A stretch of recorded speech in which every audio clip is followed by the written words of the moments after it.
Bonsoir, pour cette première vidéo, je vais vous parler de la taille, ou plutôt de ma taille. Je vais pas vous parler des problèmes de base qui sont ne pas attraper quelque chose très haut ou les surnoms bidons, le schtroumpf, le nain, Hachoum et autres. Non, je vais vous parler de mes problèmes, de ce qui m'est arrivé avec ma taille. Alors il faut savoir que dans ma famille on est tous petits, c'est-à-dire que ma mère mesure 1m60, mon père 1m64, mon grand-père 1m64, moi 1m64 et mon arrière-grand-père mesurait 1m55. On est tous petits. J'adore faire du skate dans ma chambre, c'est trop bien. On va commencer par le collège. Quand je suis rentré au collège, je mesurais 1m20. J'ai eu énormément de problèmes au collège, c'est là où j'ai eu la plupart de tous mes problèmes. Le premier jour que je suis arrivé au collège, je suis tombé avec une prof d'histoire. Une prof qui était à peu près à la même taille que moi, donc elle n'était pas très grande. J'étais au deuxième rang, que quand on est au collège, quand la prof rentre, tout le monde se lève. Et donc moi je me suis levé et la prof m'a demandé de me lever alors que j'étais déjà debout. Alors, elle s'est tout de suite excusée et elle est partie dans un débat de moi-même, j'étais petite. Levez-vous! Levez-vous, jeune homme! Mais madame, je suis déjà debout. Oh, pardon!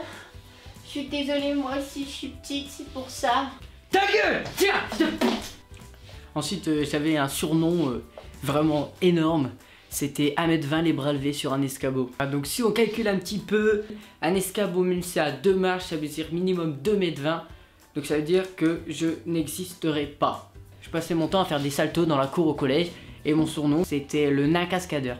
Quand je suis arrivé au lycée, j'ai eu le même problème avec l'histoire de Levez-vous jeune homme, sauf que là il fallait former des groupes de deux de travail lorsqu'on est absent. Là franchement j'étais vraiment collé au bureau du prof, donc il était là, je pouvais le toucher. Il demande qui n'a pas de binôme, je lève la main devant lui, il fait le tour, donc il regarde comme ça, il passe devant moi.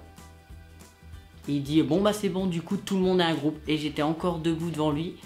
Et du coup je dis bah moi monsieur, ah pardon je vous avais pas vu. J'étais juste devant lui. À 5 cm et il me voit pas. Il fait le tour mais il me voit pas. Non.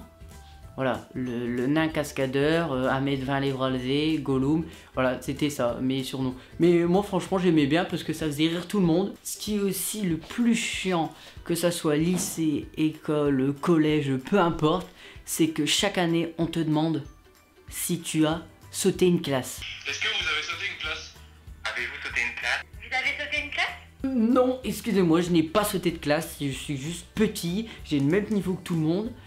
Donc faut arrêter de me prendre pour un intelligent parce que c'est pas du tout comme ça que... Et puis bon, hein. Aussi quand on est petit on a le problème avec le sport. Ah le sport ça, les petits apparemment ils peuvent pas en faire. Pourtant la taille ne joue absolument pas dans le sport, surtout pour le cross.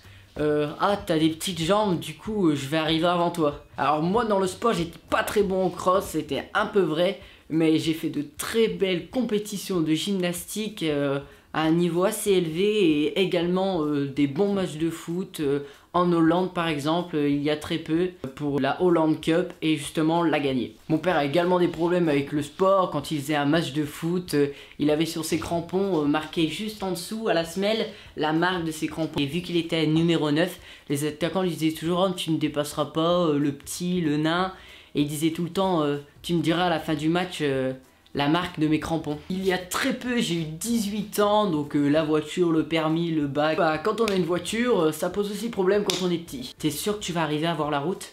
T'arrives à toucher les pédales? T'arrives à mettre tes mains sur le volant? Oui! Oui! Connard, fils de pute. Alors du coup, n'oubliez pas que vous soyez grand, petit, gros, mince, maigre. C'est la même chose. Vivez votre vie, faites ce que vous voulez et tout ira bien. Et surtout n'oubliez pas, mettez un pouce bleu et... abonne-toi. Oh. Tu fais quoi là? Ça c'est à Cyprien. Bon bah... Abonnez-vous.